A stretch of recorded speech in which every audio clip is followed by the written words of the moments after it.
D എന്തുവാ ഇവിടെ കിടന്നുറങ്ങുന്നേ? ഇവിടെ കിടന്നുറങ്ങിയത് രാത്രി രാത്രി മുഴുവൻ ടിവിയും വെച്ച് ഉറക്കം വന്നിട്ടുണ്ടെങ്കിൽ ആ റൂമിൽ പോയി കിടന്ന് ഉറങ്ങാൻ പാടില്ല വെച്ചാ നിനക്ക്? ഇത് നോക്കി എല്ലാം നിർത്തി. അത് നേരെ രാവിലെ കുളിച്ച് മിടിക്കായിട്ട് പൂജാമുറിയിൽ വിളക്ക് വെക്കുന്നുണ്ട്. ഇനി അവളെ വിളിച്ചിട്ടില്ല. കാഞ്ചു, നിനക്ക് ഓഫീസിലൊന്നും പോണ്ടേ? എഴുന്നേക്ക് എഴുന്നേക്ക്.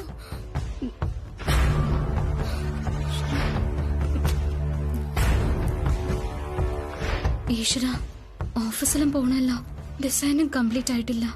ഇനി എന്ത് ചെയ്യും?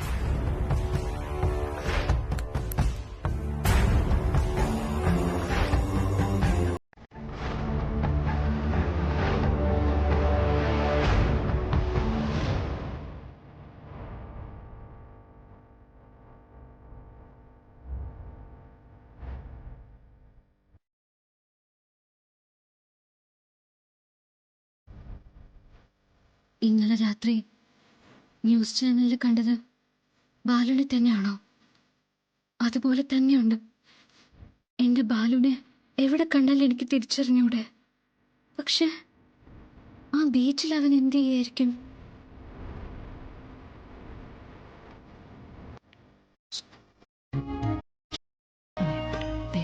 മോളെ,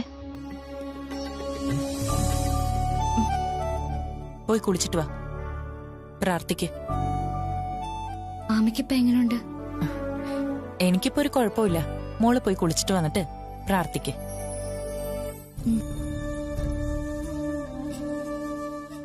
കൃഷ്ണ ഗുരുവായൂരപ്പ.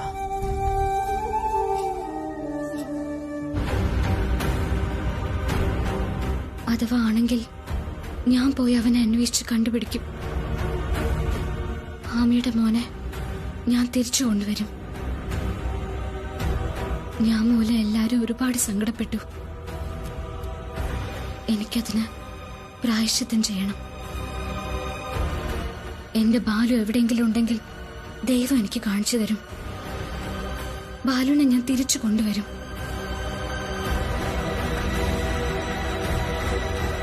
ഇന്നലെ രാത്രി തന്നെ പോകേണ്ടതായിരുന്നു.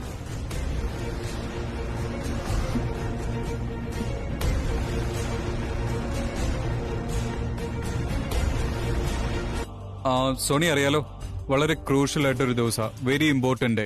അതുകൊണ്ട് തന്നെ അലേർട്ട് ആയിട്ടിരിക്കണം. ഒരു മിസ്സിംഗ് സംഭവിക്കരുത്. Make sure that everything is okay. ഇന്നത്തെ ചലഞ്ച് നമുക്ക് വിൻ ചെയ്യാൻ വേണ്ടി മാത്രമുള്ളതാണ്. ഓപ്പോസിറ്റ് ടീമിനെ അങ്ങനെ നിസ്സാരക്കാരായിട്ട് കാണാൻ പറ്റില്ല. അവർക്ക് എക്സ്റ്റേണൽ പ്രൊഫഷണലുകളുടെ സപ്പോർട്ടുള്ള കാര്യം മറക്കരുത്. അതുകൊണ്ട് തന്നെ ഒരു ഈസി വാക്ക് വാർ പ്രതീക്ഷിക്കരുത്. ഇന്ന് സോണി ആദ്യം ചെയ്യേണ്ടത് അപ്ഡേഷൻ സ്റ്റാർട്ട് ചെയ്യല്ല. അപർണ ഒന്ന് വിളിക്കും. ഇന്നലെ രാത്രി മുതൽ അവൾ പ്രോപ്പറായിട്ട് കമ്മ്യൂണിക്കേറ്റ് ചെയ്യുന്നില്ല. ആ കാര്യത്തിൽ ഞാൻ വളരെ ടെൻസ്ഡ് ആണ്. രാവിലെ ഞാൻ അവളെ വിളിച്ചാൽ ഞാൻ എന്തെങ്കിലും പറഞ്ഞു പോകും. അതോടെ എന്റെ അവളുടെ ഒരു ഡേ വേസ്റ്റ് ആവും. അതുകൊണ്ട് അവളെ വിളിച്ച് ഇന്നെങ്കിലും കുറച്ച് നേരത്തെ വരാൻ പറ. ലാസ്റ്റ് മിനിറ്റിൽ ഹറിബറിയായിട്ട് എന്തെങ്കിലും കാട്ടിക്കൂട്ടിയാൽ ശരിയാവില്ല. വെൽ പ്ലാൻഡ് ആൻഡ് പ്രിപ്പയർഡ് ആയിട്ട് വേണം പ്രസന്റേഷന് വരാൻ. അതും ആദ്യം തന്നെ വേണം. Got it? അപ്പൊ ഞാൻ പറഞ്ഞതുപോലെ തന്നെ അറേഞ്ച് ചെയ്യും. ഞാനിപ്പോ തന്നെ ഇറങ്ങുക. See you at office. Bye. കുഞ്ഞാ ലാപ്ടോപ്പ് ബാഗ് എടുത്ത്. ബ്രേക്ക്ഫാസ്റ്റ് എടുത്ത് വെച്ചിട്ടുണ്ട്, കഴിച്ചിട്ട് പോണേ. വേണ്ട, ഇന്ന് കുറച്ച് നേരത്തെ ഇറങ്ങണം. ഞാൻ പുറത്തുനിന്ന് കഴിച്ചോളാം. വീട്ടിലെ തീറ്റയൊന്നും ഈയിടെയായിട്ട് അങ്ങോട്ട് പിടിക്കുന്നില്ല. അതെങ്ങനെയാ? നല്ല എരിയും മസാലയൊക്കെ ഉള്ള ഐറ്റങ്ങള് റോഡ് സൈഡിലല്ലേ കിട്ടൂ. ഇവിടെ ചില റോഡ് ഷോയുടെ കാര്യമൊക്കെ പറയുന്ന കേട്ടു. കൊച്ചു ഗള്ളി, കാര്യങ്ങളൊക്കെ അപ്പ പറയുന്നുണ്ടല്ലേ? ഈ സുജാതയുടെ റഡാറിൽ ഒരുമാതിരിപ്പെട്ട കാര്യങ്ങളൊക്കെ കിട്ടും മോനെ. ഓഫീസിലെ ചില ചുറ്റിക്കളികളൊക്കെ ഞാൻ അറിയുന്നുണ്ട്. ആ കൽത്തോട്ടത്തിലെ കാവൽക്കാരി കൊച്ച് കാണാൻ എങ്ങനെ സുന്ദരിയാ? നമ്മുടെ കൂട്ടത്തിൽ കൂട്ടാൻ കൊള്ളാവുന്നതാണോ? അല്ല, നമ്മുടെ ജാതിയാണോന്ന്. ആണെങ്കിൽ ഞാൻ വെയിറ്റിംഗ് ലിസ്റ്റിൽ എഴുതിയേക്കാം. അല്ലേ ഞാനങ്ങ് വെട്ടും. എന്റെ ഭഗവാനെ, രാവിലെ മുതൽ ഞാൻ ബാലുവിനെ തിരഞ്ഞു നടക്കും. എത്ര പേരെ കണ്ടു, എത്ര പേരോട്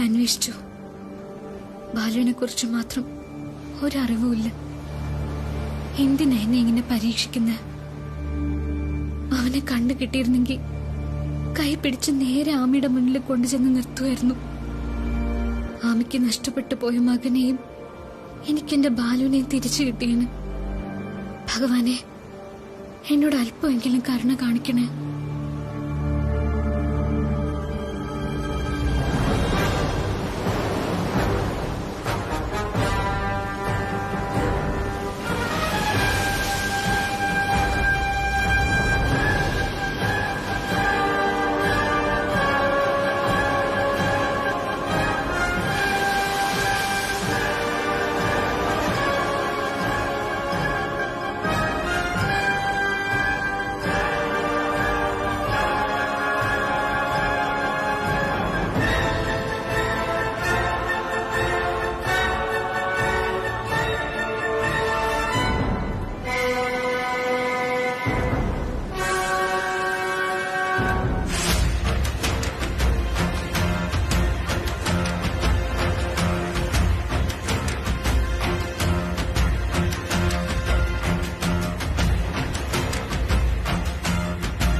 നീ എന്താ ഇവിടെ? നീ എന്താ ഇവിടെ?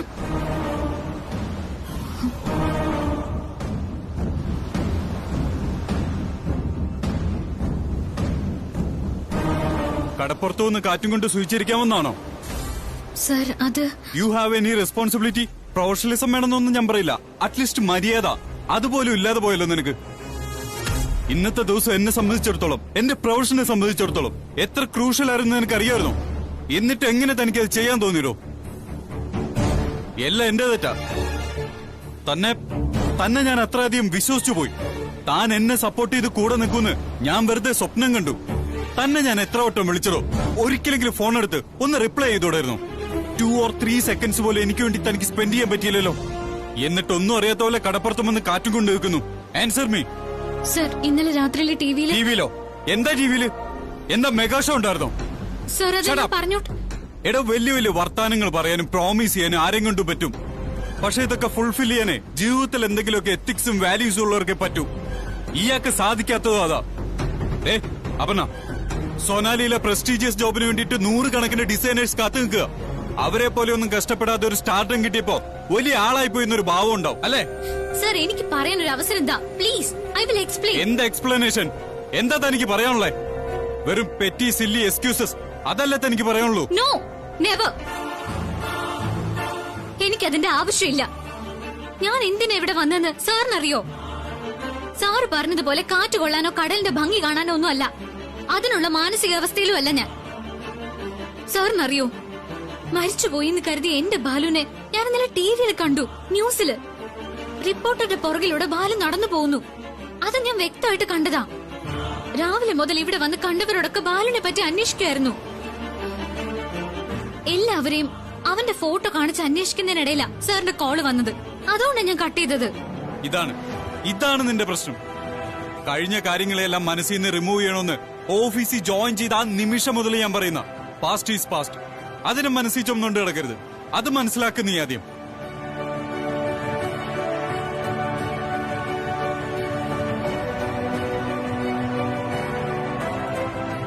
അതെ, ഇയാൾ ഇപ്പോഴും ഈ ലോകത്തൊന്നും അല്ല ജീവിക്കുന്നത്. ഏതോ ഇമാജിനറി വേൾഡിലാ. താനേ റിയാലിറ്റിയിലേക്ക് ഒന്ന് ഇറങ്ങി വാ. അങ്ങനെ വരാത്തോണ്ടാ കമ്മിറ്റ്മെന്റിനെ കുറിച്ച്, റെസ്പോൺസിബിലിറ്റിയെ കുറിച്ച് ഒരു ചിന്തയില്ലാതെ ജീവിച്ചിരിക്കാത്ത ഒരാളെ തേടി ഇങ്ങനെ സങ്കടപ്പെട്ട് അലഞ്ഞെരിഞ്ഞ് നടക്കുന്നേ. ഇല്ലാത്ത കറുത്ത പൂച്ചെ ഇരുട്ടുമുറിയിൽ തെരയുന്ന ഡൗൺറൈറ്റ് ഫൂളാ നീ. അയാൾ ജീവിച്ചിരിപ്പുണ്ടായിരുന്നെങ്കിൽ വീട്ടിൽ തിരിച്ചെത്തിയെന്ന് ചിന്തിക്കാനുള്ള കോമൺ സെൻസ് പോലും ഇല്ലല്ലോ നിനക്ക്.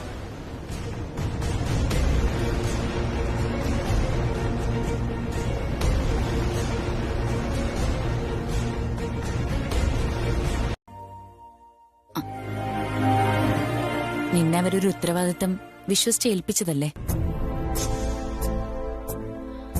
അത് നന്നായി പൂർത്തിയാക്കി കൊടുക്കേണ്ട കടമ നിന്റെ മാത്രമാ.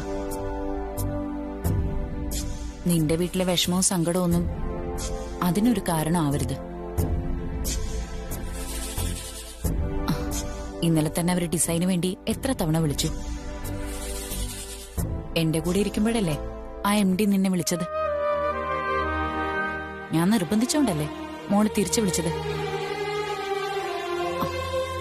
ഒരു മറുപടിക്ക് വേണ്ടി പാതിരാത്രി വരെ വിളിച്ചില്ലേ അവര്? ഒരാവശ്യം ഉണ്ടായിട്ടല്ലേ? ആ ആവശ്യം മോളോട് മനസ്സിലാക്കണ്ടേ?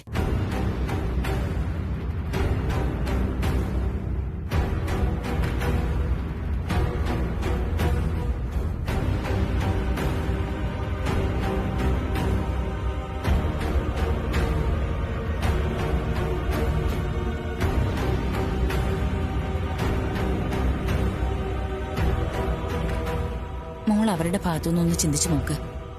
അവരെത്രമാത്രം ടെൻഷൻ അടിച്ചിട്ടുണ്ടാവും. അവരുടെ കമ്പനിയിലെ ഏറ്റവും ജൂനിയറായ ഡിസൈനറാ മോള്. എന്നിട്ട് പോലും നിന്നെ ഇതുപോലൊരു പ്രോജക്റ്റ് ഏൽപ്പിച്ചപ്പോ അവർക്ക് നിന്റെ കഴിവിൽ എത്രമാത്രം വിശ്വാസമുണ്ടെന്ന് ഒന്ന് ചിന്തിച്ചു നോക്കിയേ.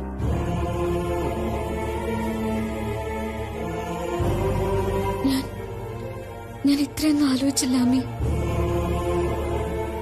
ഞാൻ കാരണം സിദ്ധ സാറിന് എന്തൊക്കെ പ്രശ്നങ്ങൾ ഉണ്ടായി കാണും.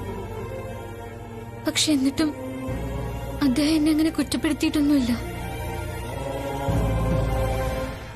വന്നത് വന്നു. ഇനി നിന്റെ തെറ്റ് തിരുത്താനുള്ള സമയമാ. അവരുടെ വിശ്വാസം ശരിയാണെന്ന് നീ നിന്റെ ഡിസൈനുകൾ കൊണ്ട് തെളിയിക്കണം. ഇനി അതാ വേണ്ടത്. മോള് നാളെ നേരത്തെ തന്നെ ആ ഡിസൈനുമായി ഓഫീസിലേക്ക് പോ. എന്റെ മോക്ക് നല്ലതേ വരൂ. ഞാനേ കഴിക്കാൻ എന്തെങ്കിലും എടുത്തു വെക്കാം. വാ. പ്രഭേ,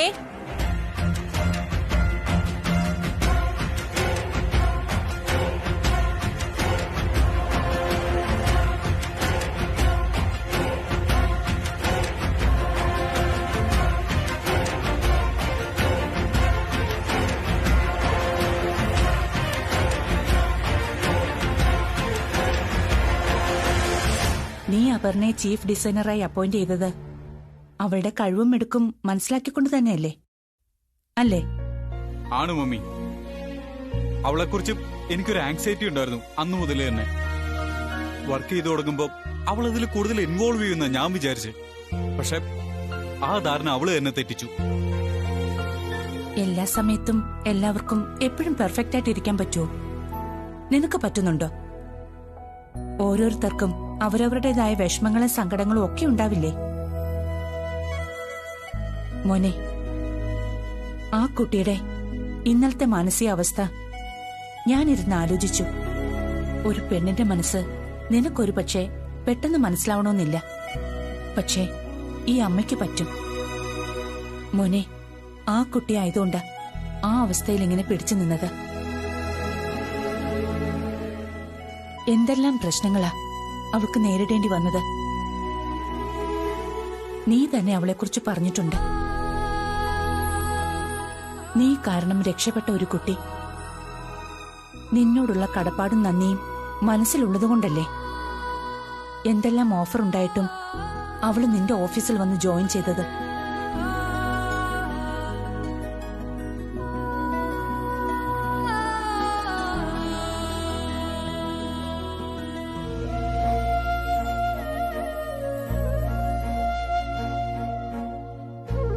അതിനെത്ര വയസ്സുണ്ട്? നീ ഒന്ന് ആലോചിച്ചേ. ഇത്ര ചെറുപ്പത്തിലെ ഒരു ജന്മം മുഴുവൻ അനുഭവിക്കേണ്ട വേദന അത് സഫർ ചെയ്ത് കഴിഞ്ഞു. വിവാഹത്തലേന്ന് കഴുത്തിൽ താലി വീഴുന്നതിന് മുൻപ് ആ ചെറുപ്പക്കാരനെ കുറിച്ച് അവൾ എന്തെല്ലാം സ്വപ്നങ്ങൾ കണ്ടിരിക്കും.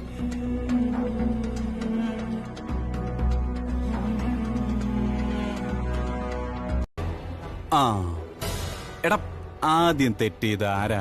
അവളല്ലേ? എന്നിട്ട് ഈ നിമിഷം വരെ നിന്നെ അവളൊന്ന് വിളിച്ചോ? ഐ എം സോറി സാറിനൊരു വാക്ക് പറഞ്ഞോ? ഇല്ലല്ലോ. അപ്പൊ അതിന്റെ അർത്ഥം എന്താ? അവൾ ഇതുവരെയും അവള് ചെയ്ത് തെറ്റായി പോയി അംഗീകരിച്ചിട്ടില്ല. ഒരു കാര്യം ചെയ്യട്ടെ, അവളെ അതങ്ങ് സമ്മതിക്കട്ടെ. എന്നിട്ട് സോറി പറയട്ടെ. അതാണ് ശരി.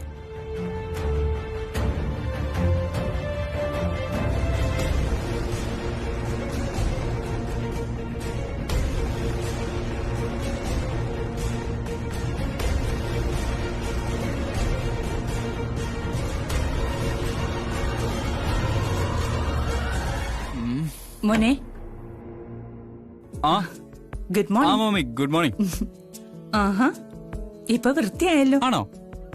ഇനി മുടിയും കൂടി ഒന്ന് വെട്ടിയ സൂപ്പർ എന്നാ ആവും. പിന്നെ ഞാനങ്ങ് മുട്ടയടിക്കട്ടെ. അയ്യോ ആ. വേണ്ട വേണ്ട വേണ്ട. ആ ഈ മുടി ഉള്ളതുകൊണ്ടാ നീ പിടിച്ചു നിൽക്കുന്നേ. അതൊക്കെ എന്റെ മഞ്ജുളാങ്കിയുടെ പാരമ്പര്യമല്ലേ എനിക്ക് കിട്ടിയിരിക്കുന്നേ. നീ ആ കുട്ടിയെ വിളിച്ചായിരുന്നോ? ആ. എന്താ പറഞ്ഞേ? രാവിലെ ഓഫീസിൽ വരുവോ? ഞാൻ വിളിച്ചു മമ്മി. അവരോട് ഞാൻ രാവിലെ തന്നെ ഓഫീസിൽ വരാൻ പറഞ്ഞു. നന്നായി. മറ്റുള്ളവരുടെ ഇമോഷൻസ് കൂടി മനസ്സിലാക്കി റിയാക്ട് ചെയ്യണം. തെറ്റ് പറ്റിയിട്ടുണ്ടെന്ന് സ്വയം തോന്നി ഒരു സോറി പറയുന്നതിന് ഒരു മടിയും വേണ്ട. ആ മമ്മി. മമ്മി പറഞ്ഞത് മനസ്സിലായോ? ഓ മമ്മി മനസ്സിലായി മനസ്സിലായി. എങ്കി വാ ബ്രേക്ക്ഫാസ്റ്റ് കഴിക്കാം. ഞാൻ വരാം. ഉം.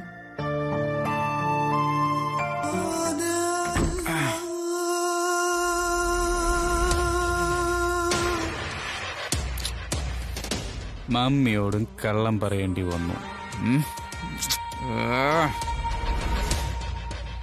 ശരിക്കും അവളെ ഇങ്ങ് വിളിച്ചാലോ?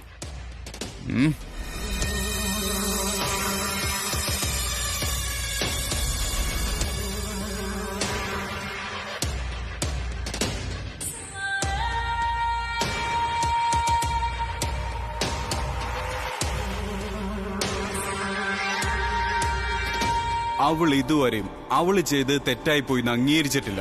അതങ്ങ് സമ്മതിക്കട്ടെ, എന്നിട്ട് സോറി പറയട്ടെ. മതി, എന്നിട്ട് സോറി പറഞ്ഞാ മതി. അപ്പൊ മോളെ ആ ആഹാ കൊള്ളാലോ. എങ്ങനെയുണ്ട് അമ്മി? കൊള്ളാം. മോക്ക് ഈ ഡ്രസ്സ് നന്നായിട്ട് ചേരുന്നുണ്ട്. ശരിക്കും? ആ നല്ല കളറ്, പാറ്റേണും കൊള്ളാം. എന്റെ മോളെ ആരും കണ്ണു വെക്കാതിരിക്കട്ടെ. ആ മോളെ, പിന്നെ ഡിസൈൻസ് എല്ലാം എടുത്തു വെച്ചിട്ടില്ലേ? ഒന്നും മറന്നിട്ടില്ലല്ലോ? ഇല്ല അമ്മി, ഞാൻ വെൽ പ്രിപ്പയർഡാ. അങ്ങനെ വേണം.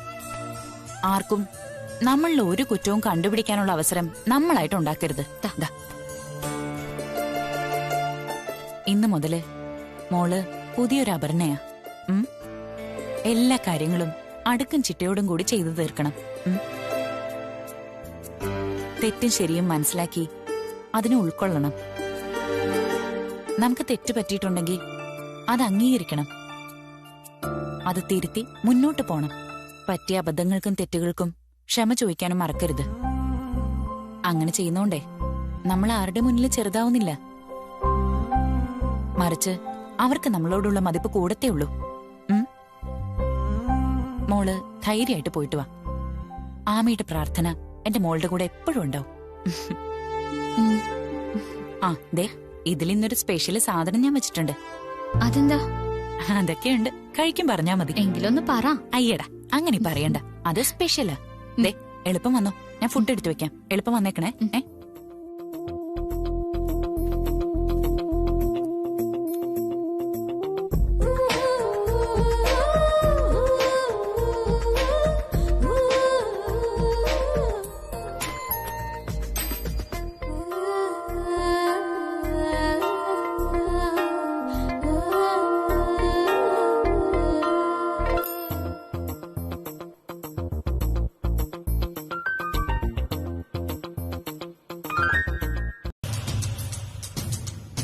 ഞാൻ തെറ്റുകാരിയാണ്.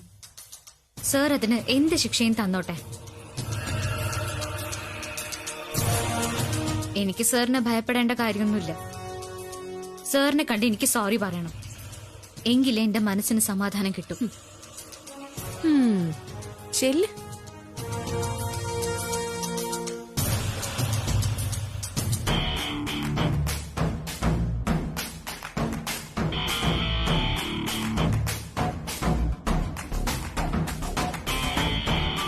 ഇപ്പൊ നടക്കാൻ പോകുന്ന വഴക്കോടുകൂടി ഇവളുടെ കാര്യത്തിലൊരു തീരുമാനമാകും. ഒന്ന് ചീഞ്ഞാലേ മറ്റൊന്നിന് വളമാകും. Good morning sir. ഇയാൾ എന്താ വിചാരിച്ചേ, ഞാനൊരു ഫൂളാണെന്നോ? താൻ പറയാൻ പോകുന്ന ഒരു എക്സ്ക്യൂസും എനിക്ക് കേൾക്കണ്ട. വാക്ക് പറഞ്ഞ വാക്കായിരിക്കണം. പറ്റാത്ത കാര്യങ്ങൾ എന്തിനാ ഏക്കാൻ പോകുന്നത്? നിങ്ങൾക്ക് 100 പേഴ്സണൽ പ്രോബ്ലംസ് ഉണ്ടാവും. അതൊന്നും കേൾക്കാൻ ഇവിടെ ആർക്കും നേരമില്ല. ലിസൺ, പ്രൊഫഷണൽ വേൾഡിൽ പേഴ്സണൽ മാറ്റേഴ്സ് ടോട്ടലി മീനിംഗ്ലെസ് ആണ്. പ്രോമിസ് ചെയ്ത കാര്യങ്ങൾ എനിക്ക് ഇന്ന് തന്നെ ഡെലിവറി കിട്ടണം. I hope that clear.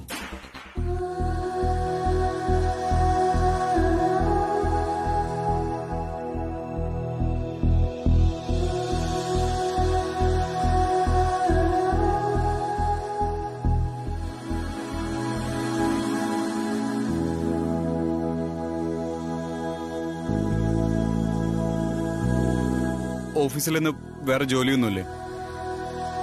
ഉണ്ട് സർ. അതല്ല, ആക്ച്വലി പിന്നെ എന്തിനാ ഇങ്ങനെ കറങ്ങി നടക്കുന്നേ? ഇന്നലെ തൊട്ടുള്ള മുഴുവൻ കാര്യങ്ങളും പെൻഡിങ് അല്ലേ? അതൊക്കെ മറന്നുപോയോ? നോ സർ, എല്ലാം ഓർമ്മയുണ്ട്. ഞാൻ ഡിസൈൻസ് എല്ലാം കംപ്ലീറ്റ് ചെയ്തിട്ടുണ്ട് പ്രസന്റേഷന് വേണ്ടി. അതുകൊണ്ട് ഇനി എന്ത് പ്രയോജനം ഉള്ളത്? No use. പല കാര്യങ്ങളും അത് ഡിമാൻഡ് ചെയ്യപ്പെടുന്ന സ്പെസിഫിക് ടൈം കഴിഞ്ഞാൽ പിന്നെ അത് വേസ്റ്റ് ആണ്. ആവശ്യത്തിന് ഉപകരിക്കാത്ത എന്തും അങ്ങനെയാ. നമ്മുടെ ആഗ്രഹത്തിനും സൗകര്യത്തിനും അനുസരിച്ചല്ലല്ലോ കാര്യങ്ങൾ നടക്കുന്നത്. സർ, എന്റെ ഇഷ്ടത്തിനും സൗകര്യത്തിനും എന്തെങ്കിലും ചെയ്യണമെന്നല്ല സർ ഞാൻ ഉദ്ദേശിച്ചത്. നമുക്കൊരു സെക്കൻഡ് ചാൻസിന് ശ്രമിച്ചൂടെ? ക്ലയന്റ് ഇതുവരെ നമ്മുടെ ഡിസൈൻസ് കണ്ടിട്ടില്ലല്ലോ. മിസ് അപർണ, ലൈഫിൽ നമുക്ക് എപ്പോഴെങ്കിലും ഒരു സെക്കൻഡ് ചാൻസ് ലഭിക്കാറുണ്ടോ? ഇല്ലല്ലോ. അതുപോലെ തന്നെ ഇതും. താൻ നഷ്ടപ്പെടുത്തിയത് വെറും ഒരു ചാൻസ് അല്ല, ഗോൾഡൻ ചാൻസാ. മനസ്സിലായോ? Now get back to work. Sir, പക്ഷേ I said get back to work. Go.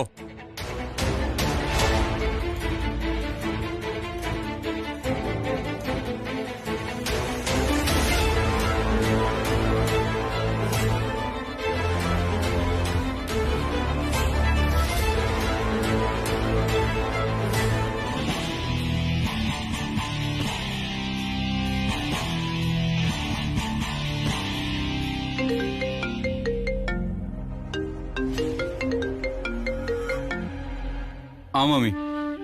മോനെ, അപർണ ഇന്ന് ഓഫീസിൽ വന്നായിരുന്നോ? ആ, വന്നു. വഴക്കൊന്നും പറഞ്ഞില്ലല്ലോ? ഇല്ല മമ്മി.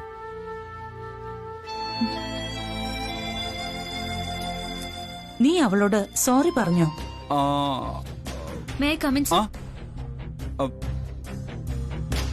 യെസ്.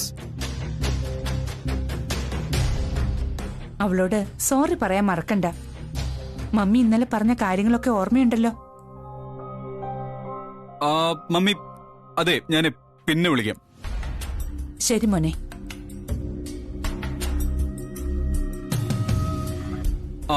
എന്താ? സോറി സർ, ഞാൻ എന്റെ ഡ്രോയിങ് ബുക്ക് എടുക്കാൻ മറന്നുപോയി.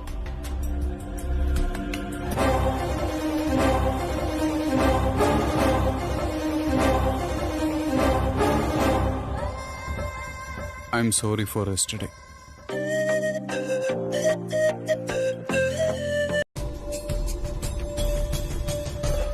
തന്നെ കൊണ്ട് ഒറ്റയ്ക്ക് ചെയ്യാൻ പറ്റുന്ന കാര്യമല്ല. ആരുടെയെങ്കിലുമൊക്കെ സഹായം ഇല്ലാതെ ഇതിനെക്കുറിച്ച് നമുക്ക് ചിന്തിക്കാൻ പോലും പറ്റില്ല. Yes, you are right. I need help. നമ്മൾ ആദ്യം പ്ലാൻ ചെയ്യേണ്ടത് ഈ മാനേജ്മെന്റ് ഉണ്ടാക്കിയിരിക്കുന്ന ഈ 2 ഗ്രൂപ്പില്ലേ, അത് നമ്മൾ പൊളിച്ചെടുക്കണം. എന്നുവെച്ചാ അവരുടെ ഗ്രൂപ്പിൽ നിന്ന് ദിയ, പിന്നെ പ്രതിഭ, പിന്നെ ആരൊക്കെ വരുന്നോ അവരെ എല്ലാവരെയും നമ്മൾ നമ്മുടെ കൂടെ നിർത്തണം. എന്താ അപർണ താൻ ഈ മണ്ടത്തരം പറയുന്നേ? ആരൊക്കെ വന്നാലും ആ പ്രതിഭ വരില്ല. ആ കുട്ടിയുടെ പൊസിഷൻ തനിക്ക് അറിയാവുന്നതല്ലേ? അവളെ നമ്മുടെ കൺട്രോളിൽ കൊണ്ടുവന്ന പിന്നെ നമ്മൾ തീരുമാനിക്കുന്ന പോലെ കാര്യങ്ങൾ നടക്കൂ. അപർണ, അത് സോണി ഒന്നും പറയണ്ട. സോണി എന്റെ കൂടെ ഒന്ന് നിന്നാ മാത്രം മതി. ബാക്കിയൊക്കെ ഞാൻ ഹാൻഡിൽ ചെയ്തോളാം. ഓക്കെ? ഓക്കെ, വാ ദിയ, ഒന്ന് വന്നേ, വാ.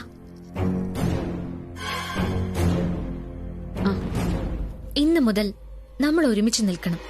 എനിക്ക് ദിയയുടെ ഹെൽപ്പ് വേണം. അപർണ, നമ്മളതിന് 2 ടീമിലല്ലേ? അപ്പൊ ഞാനെങ്ങനെ ഹെൽപ്പ് ചെയ്യും? അല്ലാതെ എനിക്ക് ആഗ്രഹം ഇല്ലാഞ്ഞിട്ടോ താല്പര്യം ഇല്ലാഞ്ഞിട്ടോ ആണോ?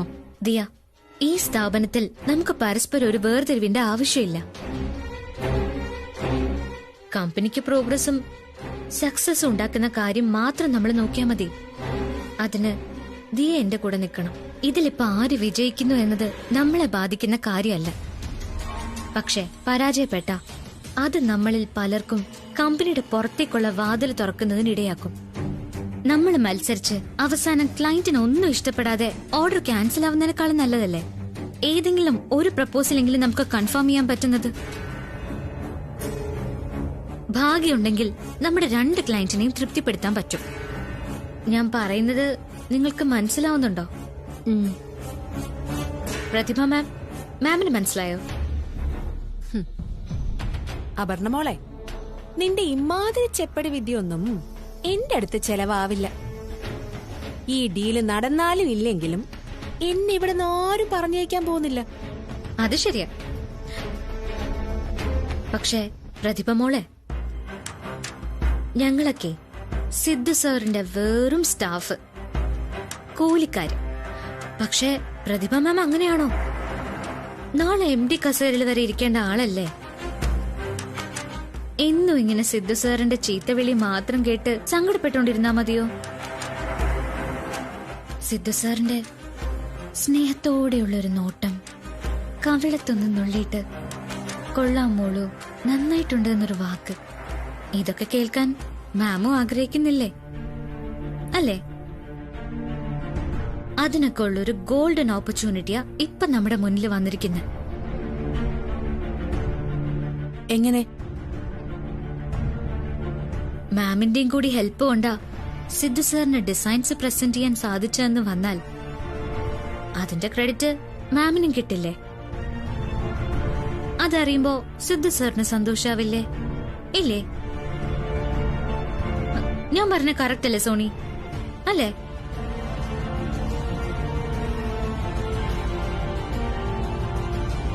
നിങ്ങൾ എന്താ ഒരു അഭിപ്രായം പറയാൻ നിൽക്കുന്നത്? അപർണ പറഞ്ഞത് ശരിയല്ലേ? കറക്റ്റ് അല്ലേ? അല്ലേ? പ്രതിഭ മാം, മാം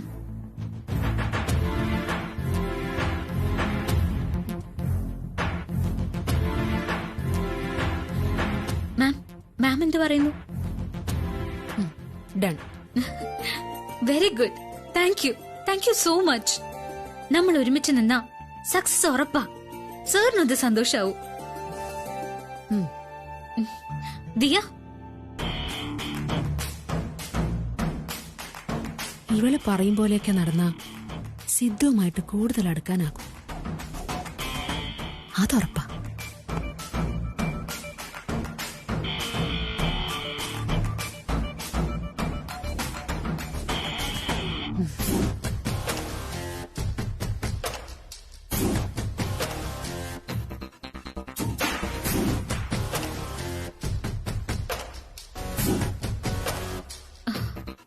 പ്രതിഭ മാം, മാം ഒന്ന് വരൂ.